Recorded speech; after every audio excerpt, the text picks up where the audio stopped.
Hello friends, आज दोस्तों हम पढ़ेंगे फर्स्ट बैटल ऑफ पानीपत। वैसे तो दोस्तों 3 बैटल्स हुए थे पानीपत में। फर्स्ट बैटल हुआ था 21 अप्रैल 1526 में। दूसरा बैटल हुआ था 5 नवंबर 1526 में। और तीसरा बैटल हुआ था दोस्तों 14 जनवरी 1761 में। तो दोस्तों बेसिकली 3 पानीपत के युद्ध हुए हैं, पर आज हम जिसकी चर्चा करेंगे वो है फर्स्ट बैटल ऑफ पानीपत, जो कि हुआ था 21 अप्रैल 1526, जो कि हुआ था इब्राहिम लोदी लोदी डायनेस्टी के अंतिम रूलर और मुगल डायनेस्टी के पहले रूलर बाबर के बीच में। आज हम जानेंगे दोस्तों कि कैसे हुई बाबर के द्वारा दिल्ली सल्तनत का अंत और कैसे आया मुगल्स। मुगल्स की शुरुआत बाबर से हुई थी, यह तो आप जानते होंगे। तो क्या हुआ था फर्स्ट बैटल ऑफ पानीपत में, क्यों पानीपत में ही यह फर्स्ट बैटल हुआ, यह भी जानेंगे। और इसमें कैसे हारा इब्राहिम लोदी, क्या गलतियां थी उसकी, क्या उसके कारण थे, और कैसे जीता बाबर पानीपत का यह युद्ध, जबकि उसके पास सेना भी कम था। और इब्राहिम लोदी के पास तो दिल्ली सल्तनत की सेना थी, फिर भी इब्राहिम लोदी को हरा करके बाबर कैसे आया, यह हम देखेंगे। तो आइए दोस्तों, सबसे पहले हम यह देखते हैं कि आखिर यह बैटल पानीपत में ही क्यों हुई और क्यों कहलाई फर्स्ट बैटल ऑफ पानीपत। तो जैसा कि आप मैप में देख रहे हैं दोस्तों, ये 1525 का मैप है और 1526 में यह लड़ाई होगी। तो 1525 के मैप में आप देख रहे होंगे कि हमारे जो ईस्ट साइड है वहाँ तो सिर्फ तिब्बत का पहाड़ है, और साउथ साइड में सिर्फ और सिर्फ समुद्र है। तो बच कौन जाता है दोस्तों साइड, वो है वेस्ट का साइड। वेस्ट नॉर्थ का साइड बच जाता, इसलिए उधर से ही आए थे। बाबर अफ़गानिस्तान का रहने वाला था दोस्तों। तो जब वो घुसता है तो सबसे पहले आता है अफ़गानों का राज। अफ़गान अम्पायर से वो जब एंट्री लेता है तो वहाँ पे उसे रोकता है इब्राहिम लोदी पानीपत हरियाणा में, और यहीं पे यह बैटल होता है। और इसी बैटल में दोस्तों बाबर ने अंत किया था दिल्ली सल्तनत का, जो कि चली आ रही थी बैटल ऑफ तराइन। जब पहला बैटल ऑफ तराइन हुआ था पृथ्वीराज और महमूद गौरी के बीच में, जब महमूद गौरी हार गया, पर वो battle second battle of Tarain में जीत गया, जो कि 1192 में हुआ था दोस्तों। और उसके बाद शुरू हुई थी यह स्लेव डायनेस्टी, मंगलुक डायनेस्टी। और उसके बाद आए थे खिलजीज, खिलजीज के बाद आए तुगलक, तुगलक के बाद आए सैयद, और सैयद के बाद आए थे लोदी। और लोदी का अंतिम रूलर था इब्राहिम लोदी, जो कि आज हारेगा और फिर स्टार्ट होगा मुगल एम्पायर। तो यह दिन है दोस्तों 21 अप्रैल 1526। आइए दोस्तों हम देखते हैं इब्राहिम लोदी और अकबर के बीच में क्या क्या इम्पोर्टेंस थे और क्या क्या उन दोनों में उस समय की ताकत थी दोनों में, जिससे वो लोग दोनों मिल करके फर्स्ट बैटल ऑफ पानीपत लड़ेंगे। पर इससे पहले हम ये जान लेते हैं दोस्तों कि अभी लोदी वंश जिसका मैंने जिक्र किया था, जिसका अंतिम रूलर इब्राहिम लोदी बन जाएगा इस बैटल को हारने के बाद, पहले उस सल्तनत के बारे में जान लेते हैं और उसके इम्पोर्टेंट रूलर्स को जान लेते हैं कि कैसे आखिर लोदी वंश का अंत हुआ। तो सबसे पहले लोदी वंश की शुरुआत हुई थी दोस्तों बहलोल लोदी से। बहलोल लोदी की 1451 में और अंतिम होता है 1489 में। यह भतीजे थे दोस्तों और सन इन लॉ यानी दामाद बन गए थे मलिक सुल्तान के, और फिर इन्होंने लोदी वंश की शुरुआत की। इसके बाद आए सिकंदर लोदी। सिकंदर लोदी जो थे वो बॉन्ड किए थे निज़ाम खान से। ये सेकंड बेटे थे बहलोल लोदी के, और इन्होंने मृत्यु हुई थी 17 जुलाई 1489 में। जब इसका मृत्यु हुआ बहलोल लोदी का, तो ये तुरंत सिकंदर लोदी बने। और ये सिकंदर लोदी इसलिए कहलाए क्योंकि इन्होंने उपाधि ली थी दोस्तों सिकंदर शाह की उपाधि। और उसके बाद आए हमारे इब्राहिम लोदी। 1527 हो गया है गलती से दोस्तों, 1517 से 1526 तक रहे ये। यह यंगेस्ट सन थे सिकंदर लोदी के, और ये लास्ट रहे क्योंकि यह इस बैटल में हार जाएंगे। इब्राहिम लोदी का हारने का कारण यह था दोस्तों कि ये अजीब रूलर थे। पूरा किसी को भी कभी भी पनिश कर रहे थे, और मैनेजमेंट भी सही से नहीं इस्तेमाल कर पा रहे थे। सही से चलाना इन्हें कभी आया ही नहीं दिल्ली सल्तनत, और इतनी बड़ी दिल्ली सल्तनत का ये सुल्तान बन चुका था इब्राहिम लोदी। इसलिए इनके खुद के चाचा, जिनका नाम था दौलत खां, ये पंजाब के गवर्नर थे दोस्तों। इसलिए पंजाब से ये मुगल्स, ये जो आर्मी थी वो घुसी, और हरियाणा में इनका युद्ध हुआ पानीपत नाम की जगह पे। ये दौलत खां उनके खुद के चाचा इसलिए मुगलों को इनवाइट कर आए। ये तो आप जान ही चुके हैं दोस्तों कि कैसे ये मैनेजमेंट को सही से इस्तेमाल नहीं कर पा रहे थे, और कभी भी किसी को भी पनिश कर दे रहे थे, वो अपराधी हो या ना हो, और अपनी मनमानी चला रहे थे और पागलों की तरह रूल कर रहे थे दिल्ली सल्तनत में। इसलिए इनकी खात्मा करने के लिए दौलत खां ने इनवाइट किया बाबर को। और जब बाबर आया दोस्तों तो सबसे पहले उसने मारना स्टार्ट किया। दौलत खान ने सोचा था कि वो सिर्फ इब्राहिम लोदी को मारकर चला जाएगा, पर जब मुगल्स आए तो बाबर ने एकदम कत्ले आम मचा दिया, और सारे सोल्जर्स जो कि थे इब्राहिम लोदी को सबको मारना स्टार्ट किया।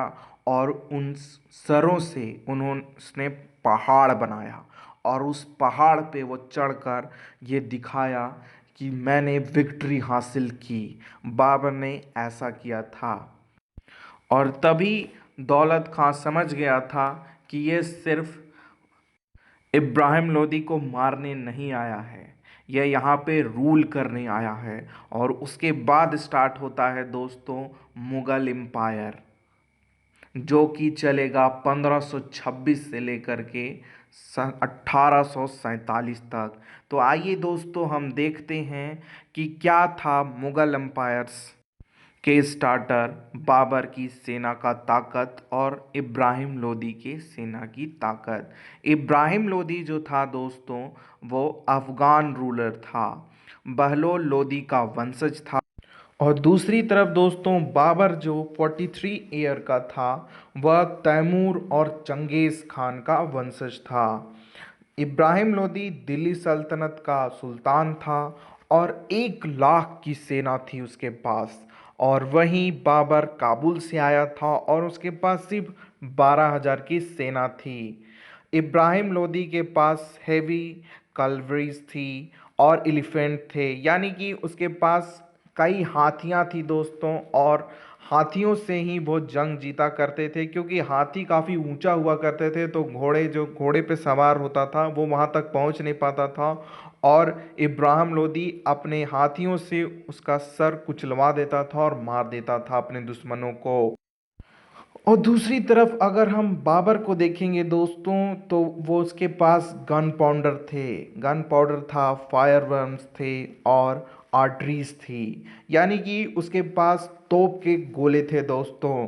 और आग की नीतियाँ थी, आग से कैसे मारा जाए दुश्मनों को, और काफ़ी सारे भारी हथियार थे बाबर के पास। और तो और दोस्तों बाबर के जो 12,000 सैनिक थे ना, ये सब के सब लड़ाकू थे और चुने हुए थे, कि हर एक सैनिक हजारों को मारने की ताकत रखता था बाबर का।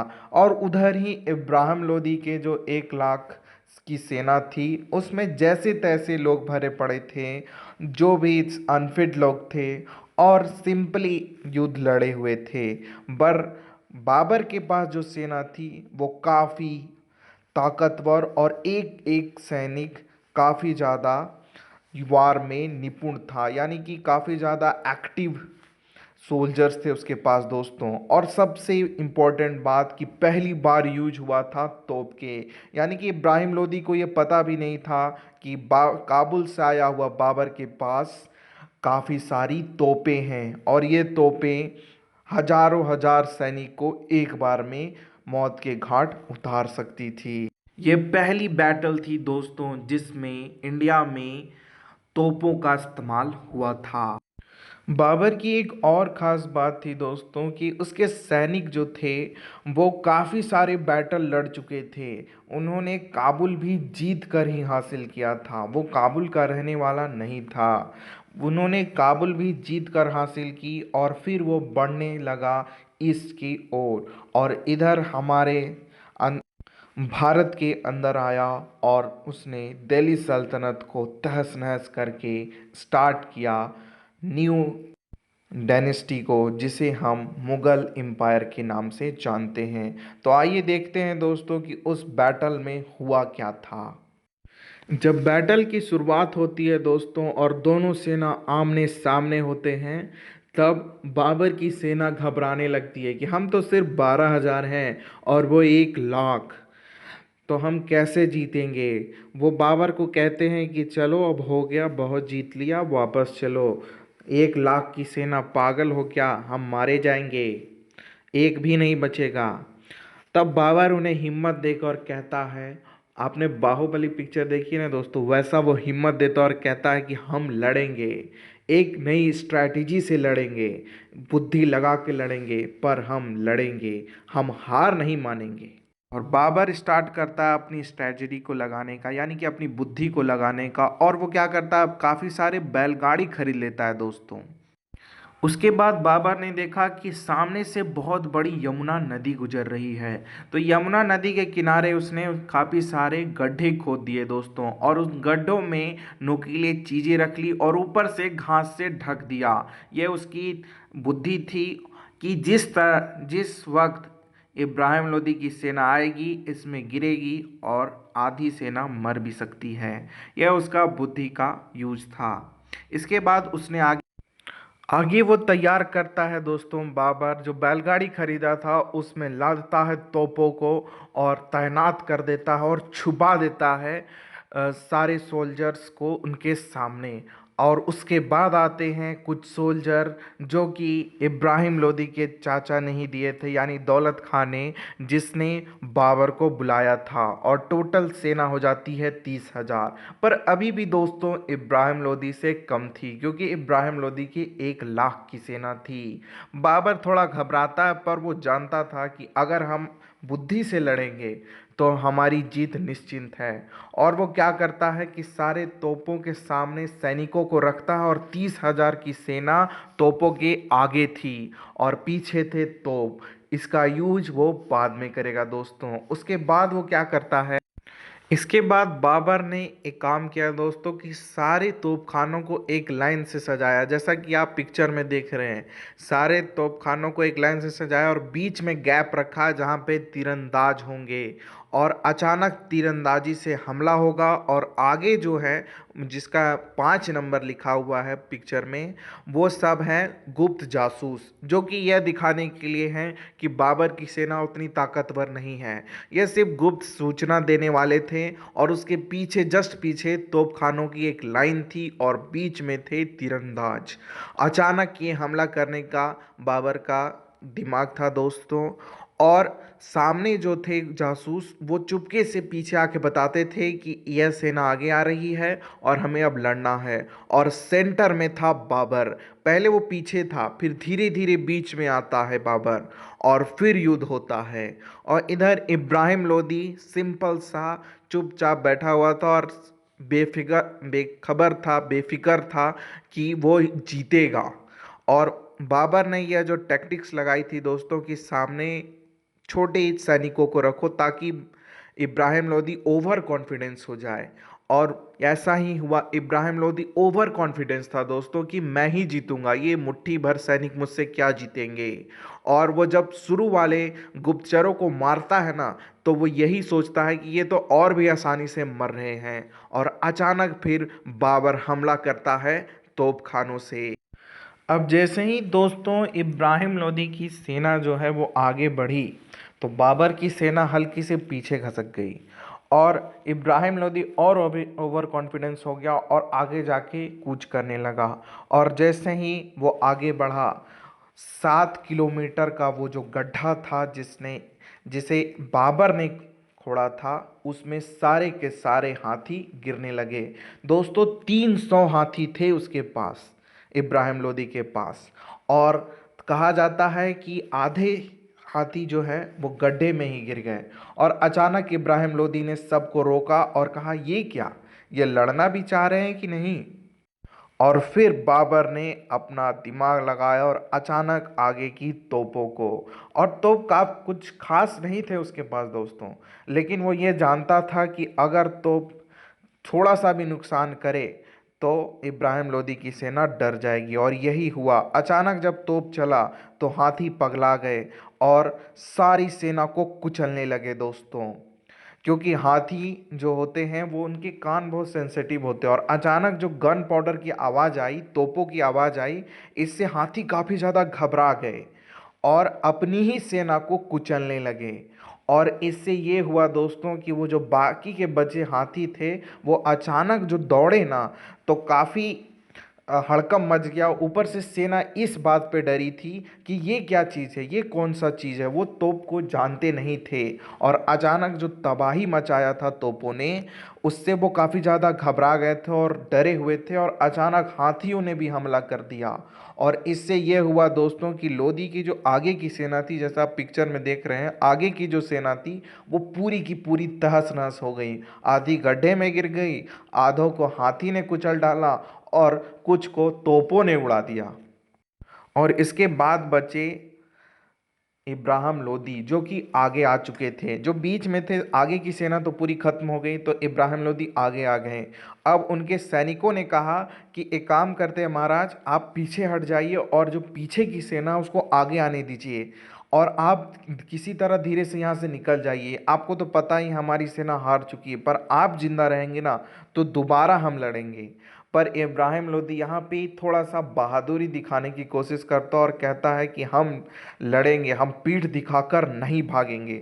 और दोस्तों यही गलती हो जाती है, वो सोचता है ये बहादुरी है, पर ये बेवकूफ़ी का रूप कैसे ले लेती है, आइए देखते हैं।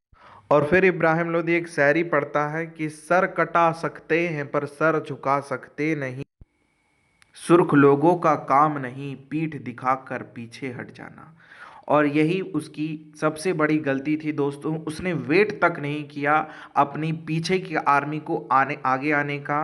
तो अभी भी बाबर हार सकता था अगर वो रुक जाता, पर यहाँ पे उसकी बेवकूफ़ी हो गई और वो अपने आप को सूरवीर समझ लिया, और अचानक उसकी मृत्यु हुई। और सेनापति और राजा दोनों मारा गया, यानी कि इब्राहिम लोदी अब मारा गया, और उसका सर काट करके बाबर के साथ लाया गया। जब पास लाया गया तो बाबर ने कहा कि सलाम है तेरी बहादुरी को, पर मृत्यु तो तुम्हें मिलनी थी। और फिर बाबर सबको काटना स्टार्ट करता है दोस्तों, क्योंकि सेनापति ही नहीं है और ना ही राजा है, तो ऑर्डर कौन देगा सेना को। और सेना सरेंडर कर देती है और सबको काट करके बाबर सारा खून पहाड़ बनाता है, मुंडियों से बना हुआ, जैसा कि आप पिक्चर में देख रहे हैं। और ऊपर में अपने घोड़े को लेकर के अपनी विक्ट्री साबित करता और कहता है, अब आ गए हैं बाबर, और अब स्टार्ट होगा मुगल एम्पायर, यानी मेरा राज। और अब दिन ढलता है दोस्तों, और 21 अप्रैल 1526 की शाम आती है। और शाम होते होते ही इब्राहिम लोदी का खेला ख़त्म था, और बाबर अब बन चुका था नया दिल्ली सल्तनत पे राज करने वाला और मुग़ल एम्पायर को स्टैब्लिश करने वाला। मुग़ल एम्पायर की शुरुआत तो हो गई दोस्तों, जो कि 1526 से 1857 तक रहेंगे। पर बाबर का डर अभी ख़त्म नहीं हुआ था, क्योंकि इसके बाद आएंगे राणा सांगा, जो कि करेंगे बैटल ऑफ खानवा, फिर होगा बैटल ऑफ चंदेरी, और फिर होगा बैटल ऑफ घाघरा। एक एक साल की अंतराल में ये युद्ध हुए थे और लगातार हुए थे, और तब जाके बाबर जीता था। तो इन बैटलों को अगर आपको जानना है तो कमेंट सेक्शन में बताएं दोस्तों।